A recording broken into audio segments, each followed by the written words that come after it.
मोहल्लेदार के अलावा और किसके साथ पकड़ा उसने? हाँ जी, वो गुजरांवाले का एक डॉक्टर है, अच्छा, उसके साथ ये रहती है। एक बार आदमी उसके रहता साथ रहती रही है? हाँ जी। आपके होते हुए रहती रही है? नहीं, मेरे जो बाप के घर आती है ना। ओहो, आपके निकाह में थी ना? हाँ जी, मेरे निकाह में थी, फिर और उधर डॉक्टर के रहती। पास भी रहती रही है? हाँ जी। और आपको पता था इस बात का? ये मेरे को पता था, बाद में पता लगा था, दूसरी कुड़ी ने बताया था। फिर मैंने इसको रोका, मैं इसको एक दफा मारा है।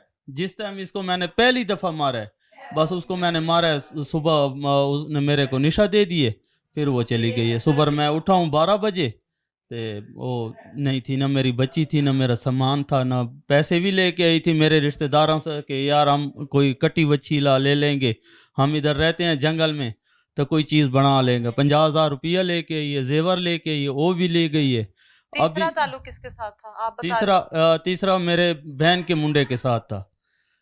वो उसको मैंने इधर से मार कूट के थे भगा दिए। बीवी को अक्सर रंगे हाथों पकड़ा हुआ हाँ जी, है? मैंने देखा था उसको क्या, कहाँ देखा था? उधर गांव में।